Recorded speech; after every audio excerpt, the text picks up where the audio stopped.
2 weeks before the wedding, my future wife cheated with her gym trainer to feel good. So I called off the wedding and did this. I, 38 male, engaged to my fiancée, Cassie, 2 months ago. Prior to that, we dated for 5 years, and she was the most kind-hearted woman I have ever met. Red flags don't exist in her blood, and she did everything to make the relationship smoother and remained loyal even during the most difficult phase, which was long distance.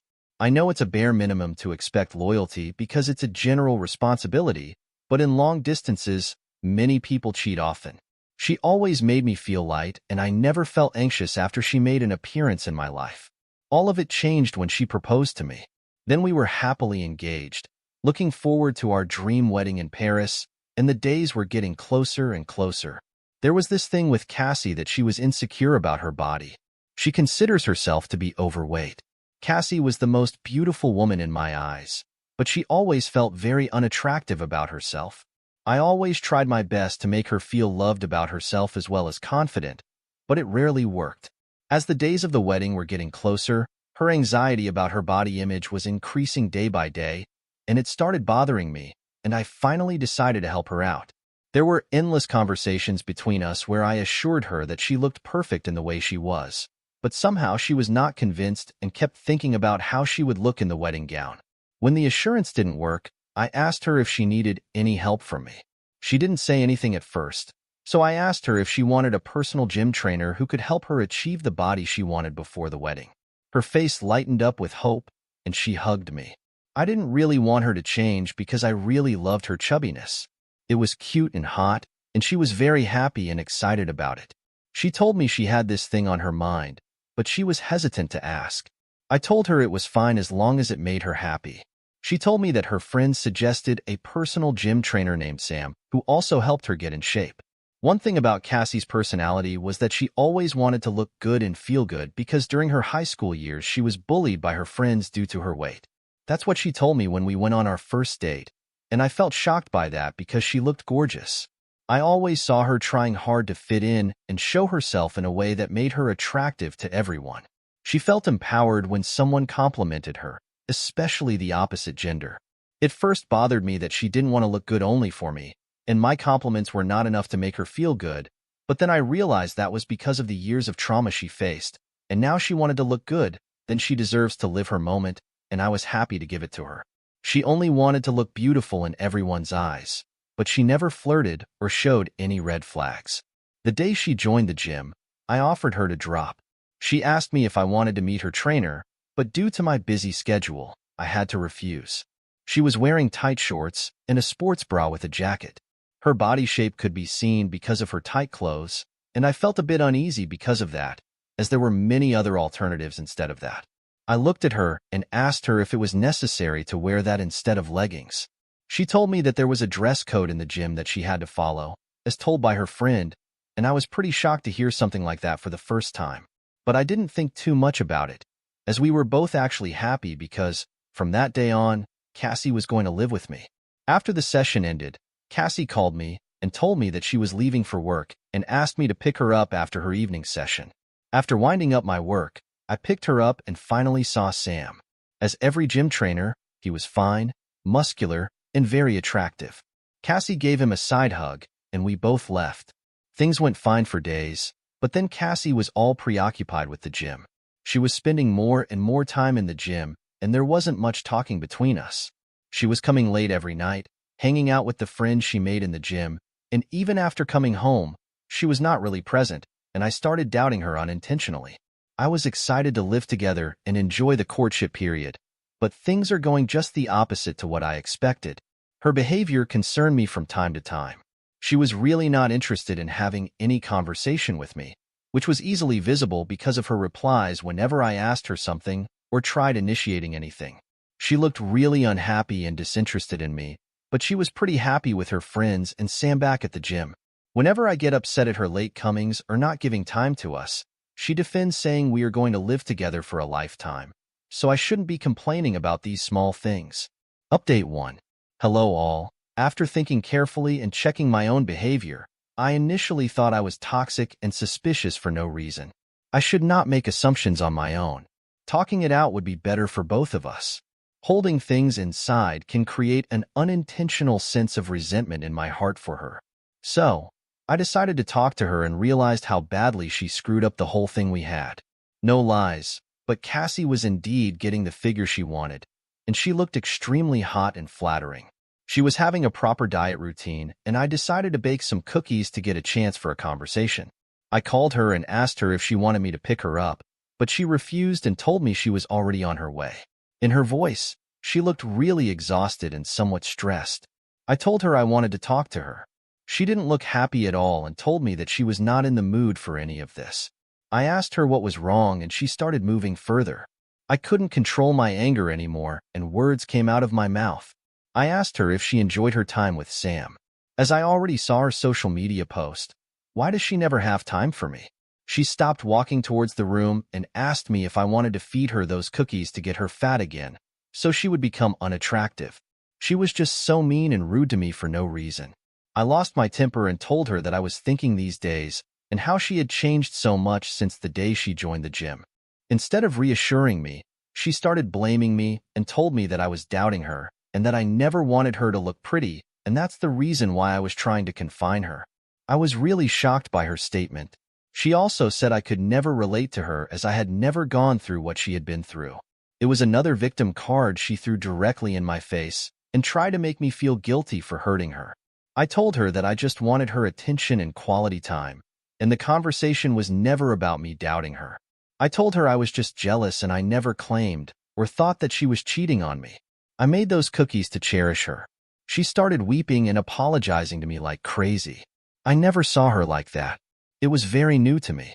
I felt like she was in an emotional turmoil. I asked her again and again if everything was all right, and she told me she and her best friend had an argument over some silly things, and her best friend had said some mean things to her. She was unleashing her best friend's anger on me.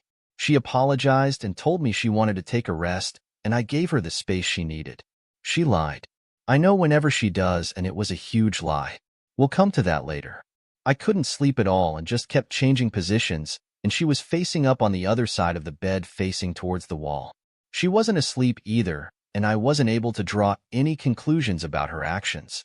The next day I asked her to get ready to go to the gym, but she refused. I asked her if she had to quit the gym because of last night's fight with me. She smiled, hugged me and told me that she was really tired and just didn't feel right, so she was avoiding the gym today. Her phone started buzzing, and it was Sam calling her. I asked her to pick it up and inform him, and she did. After hanging up the call, Sam called again 3 times, but she didn't pick up and went back to the room after having her breakfast. To be honest, that very moment I got suspicious that the gym trainer was calling her so many times even after she told me that she was not going to come that day. I was finding my file in the cupboard. Suddenly the book Cassie was currently reading fell on the floor, and something inside the book peeped out and took my attention. It was contraceptive pills. My hands were shivering and my heart was wishing that she hadn't used those, but the 2 pills had already been used. She was shocking for me because I and Cassie never had sex without protection. We never did because she didn't want to take contraceptive pills because of their adverse effects. So we avoided doing it without the protection, and seeing those pills made me nauseous. I put it back in, left the place and headed towards the office. I couldn't do anything with proper focus. Is she cheating on me with Sam? Was the first thing that came to mind, and I felt like crying loudly because instead of making assumptions there was nothing I could do, and talking to her last time went pretty bad. There was nothing I could do instead of waiting for her to come and tell me on her own, and all of this altered my behavior toward her, and she asked me whether I was okay. I just nodded and faked a smile. She had thought that maybe I was just still upset because of her behavior last time. While having dinner she asked me if everything was all right. I nodded yes, but after a while I couldn't hold myself back and blurted out, "Why did you start using contraceptive pills? I thought you were aware of the side effects, right?" She turned pale, and her face was questioning me about how I discovered it. I said it didn't matter. There she said the most classic line, "I can explain." I told her to go ahead with her explanation. She told me that she was not getting her period for months, so the doctor advised her to have contraceptives. My heart sank and she lied again. My suspicions were getting bigger and bigger, and I knew that it was time for me to catch her red-handed. I asked her to show me her prescription and what type of doctor would suggest someone take contraceptive pills without a proper test. She couldn't say a word and told me that her prescription was at her place and that she would show it to me. She finished her food immediately and took the dishes from the table, trying to avoid any eye contact with me. But we had 5 years ago was turning into dust day by day as our wedding day was getting closer and closer, and it was just 2 weeks away. But for some reason, we lost all happiness and excitement. It's been days since we sat and talked. It was the same usual morning after refusing to go to the gym for a week. Cassie asked me to drop her off. I drove toward the gym and saw the closed signboard. I asked her why she was coming today when the gym was closed, and she told me that she wanted to meet Sam because of the supplements he was going to give her. I left her there, but my mind still hadn't left the day I found those pills in her book. I almost reached my office and my instincts were telling me to take a U-turn. After resisting for a while, I decided to take a U-turn. I was not thinking straight. More like I was not thinking anything, just letting my instincts decide my next action. As I walked in, I saw her and her trainer Sam in a compromising position. My heart sank as Sam leaned in and was going to kiss her. Before that, my mouth left out of scream. Cassie turned her head towards me and pushed him away and realized she was indeed doing the exact thing that I was trying not to think of. She was actually cheating on me. I really loved the girl, and seeing her like that was unbelievable. My suspicions that grew day by day were not just some overthinking but reality. I really loved her, and I couldn't imagine the biggest betrayal of my life 2 weeks before our wedding. The invitation card, which was already printed out, will be thrown in the garbage bin, just like the way she threw our relationship over lust. I guess it was her way of giving me a cheat day. My legs went numb and Cassie followed me outside, asking me to give her a chance to explain. She was crying and weeping so loudly and kept telling me that she really loved me and that it was just a one-time mistake. Those words coming from her mouth were disgusting and uneasy to digest. I left the place immediately and had no tears to cry for her, just pure anger. It was the biggest trauma ever. Cassie called me many times, and I didn't pick it up at all because I had no energy to talk to her. I didn't go back to my place and said I went to my parents' place. I've been staying here for the last 2 days while Cassie is blowing up my phone, pleading and begging me to meet her. She knows I'm at my parents' house, but she's dare not come here. She knows she would be exposed and humiliated in front of my family. My parents have got a whiff of the situation, I think. It's just 2 weeks before the wedding, and I'm staying here with them, leaving Cassie alone in my apartment, and I have not participated in any discussion about the wedding. I don't know how long I can hide this from him. I don't want to hide either, but I want to stabilize my emotions before breaking the news to anyone. Update 2. After gaining this courage, I told my parents and sister about what happened and why I was calling off the wedding. My mother couldn't believe it, and she was completely devastated to hear that. She kept comforting me and told me it was just part of life, and I shouldn't let it ruin my future. Instead, I should just accept my fate and continue with my life, and with time, everything would heal. I told her the time would indeed heal, but it would be without Cassie. I spent my time there with him for a few days before I decided to get closer. I went back to my place, and as I opened the door, Cassie ran towards me, hugged me tightly, and started sobbing loudly. I felt nothing towards her. She leaned over me and stayed there silently for a while, and I let her emotions flow out.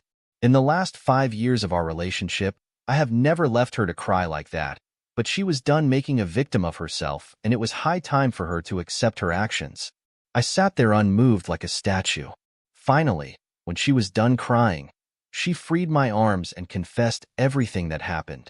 You need extreme strength to listen to your partner's confession about cheating. She told me that since the first day at her gym training, she felt attracted to him as he used to look at her seductively, and because of him, she felt attractive.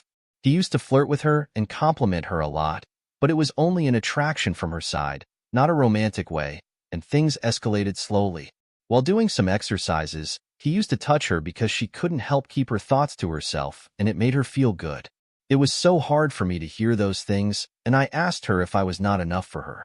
She remained silent and told me that she really felt loved by me, and she also loved me, but sometimes she felt she wanted more, and Sam's way of approaching convinced her to do something hideous like that. And there she brought her past of being body-shamed and getting bullied again. I laughed hysterically at her remark and told her to stop using her past as a justification for her cheating, as it had nothing to do with morals. I told her that she loved attention and that she always liked to be seen, but I ignored this. She remained silent, filled with guilt and regret. She continued with her explanation and told me that one day Sam and Cassie were having fun while doing the push-ups and he started touching her. She tried resisting but gave in as it made her feel powerful and good about herself. She got possessed by her greed for attention and lost it. It was not safe sex, and that's why she had to take contraceptives. I almost broke into tears. She told me she was regretting her decision to decide not to visit the gym again. But it happened again and again until she thought I was getting suspicious. She didn't realize that she threw our wedding on fire just to feel good. I couldn't speak a word and sat there. I buried my face in my palms. Cassie was holding my legs and sitting on the floor, claiming that she still loved me. She tried to hold my hand and lift my face, but I resisted and got disgusted by her touch. After I was done listening to her, I took the ring off my finger, placed it on the table, and told her that there would be no wedding. She was shocked as if I said something out of the blue, and after doing something like that, she should have expected this. She told me that I should not make an impulsive decision that I might regret later. I told her that what I regretted that most was trusting her blindly. I told her that I was glad that she regretted it, but there was nothing that could be done to fix this except completely cutting off our ties with each other. Our wedding wasn't some kind of comedy show, and so were my feelings. She should get back to what she was trying to do, make herself look attractive or powerful. Now she is free to do anything, and there will be no confinement. She again started apologizing and kept on weeping, and I yelled at her and told her to stay away from me and stop showing me fake love and concern. I left the place, and she followed me outside. I stopped, turned back, and told her to call her parents and inform them about this. The realization finally hit her that I was indeed calling the wedding off. I met my sister, and she told me to rethink it again. So I might not regret it later because Cassie does regret it a lot. She asked me to give myself some time and see if my emotions subsided, and I should try giving her a chance. I told her I was mindfully making this decision. Everyone was thinking that I was making an impulsive decision, but a person who could cheat you once can do it twice. I do love her, but no more than my self-worth and respect. I can't spend my whole life thinking my wife would be effing someone right now. Once the trust is gone, it's completely gone, and you are just stuck in prison. I was heartbroken, but I knew that I couldn't marry someone who had betrayed my trust in such a cruel way. I called off the wedding with the stone in my heart. I imagined my life, my afterlife, and everything with her, and it ended for good. I was happy that it happened before the wedding, but after marriage, I could have been way worse. It was painful, but I knew I deserved better than someone who could cheat on me over some insecurity. I'm keeping myself busy with work and traveling. To be honest, it isn't as bad as I thought it would be.